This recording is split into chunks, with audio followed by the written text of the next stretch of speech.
Dumela bakulu, the nyame Tijan is here. I'm back kungemsana. Ndadzoka ndine nyaya dziri kupisa, nyaya dziri kutenderera zvekuti ndega ndamboda kuda kuignore kana kuda kumborara but hope dzapera. Ndikusanga nenyaya panapa iri kubudiswa na uyo mukomana weinformation anoitwa Nicky Mangwana ari kutaura kuti 12 villas to accommodate high level delegates during the 44th SADC summit head of state and government summit are almost complete with materials to construct the remaining 6 expected in the country by Thursday this week.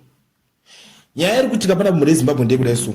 Tikada kutarisa zvinhu zviri kutaura murume uyu, zvine zvazviri kutiratidza kuti ivo negovernment yavo vanokwanisa kutovaka zvinhu, kutosimudza something chinotobatika chinooneka. Tikatasa mavillas ari kuvakwa aya world class zvinhu zviri kuvakwa, but tikada kuzotarisa mahospitals atinawo muZimbabwe munomu, ukatarisa zvinhu zviri kuitika, tarisa una mufananidzo yese yemahospitals, zvinhu zvese zvinenge zvichiitika mumahospitals ekuti anogona kutodonha kana ceiling, zvinhu zvakawanda zvinenge zvichiitika mumahospitals edu zvinoreva zvinhu zvakawanda because vanhu vari kubhizi kuda kufaita kuvaka mavillas aya. Basa ravo rada kushandiswa nderekuti vanhu vazouya kuSADC summit uku, mapresident dzimwe nyika vasvike vachiwana pekurara, accommodation chete ndo nyaya yacho yaari kuvakirwa mavillas iwa. But tikada kutarisa zvinhu izvozvo ndiri kuona kunge pari kutoka kunzi Potswe Mbijana. Why pari kutoka kupotswa? Because muZimbabwe mune mahotels.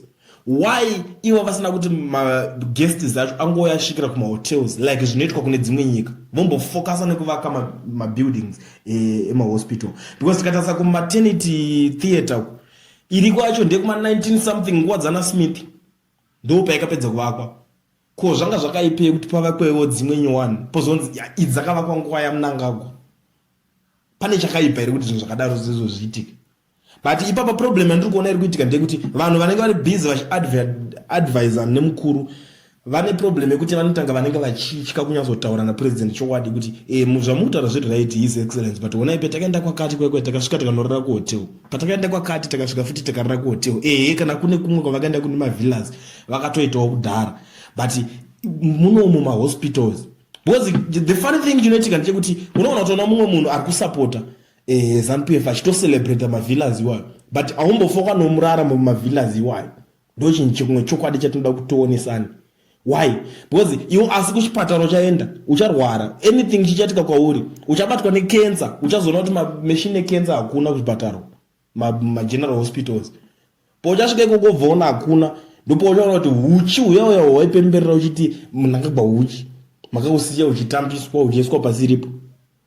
Ndo imwe nyaya ichatoitika ipapo. Ende unoona kutobuda uchijambo kuti aiwa zvese zvazviitike, but uchaita kana mwana wako achanzi afa achida kuzvara kuchipatara because kwaita ningirikina hakuna zvina kunyatsorongeka kuchipatara.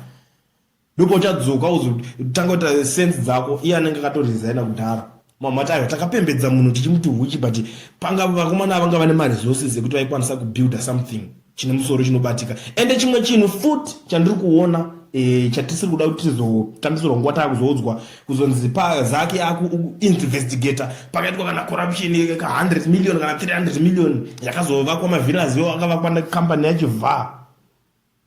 Ndo dzimwe dzenyaya futi dzinge tisingadi kuzonzwa ipapo. Saka tiri kutoti it's better like kuti mari iyoyo ka since vachitokwanisa kutovaka vatodevhelopa mahospitals tatonde pane chimwe chikamu. Hatisi kuramba marodzi ukaenda kumahighway mamwe marodzi akatonaka zvechokwadi. Inini ndindomboti dzimwe nguva ndichitombodhiraivha ndoti aiwa chokwadi murume uyu huchapa agona because pagonekwa nomunhu tinotenda nditi toti aiwa it's a job well done.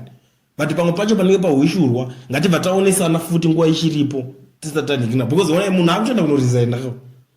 Handiti mari yekuvaka vari kuti vanayo ikozve mari iripo. Mari mungaronzwa kunzi mari hakuna makamonzwa nyaya yegoridhe riya rinenge chingonzi kwazonzwa kwazodai gold.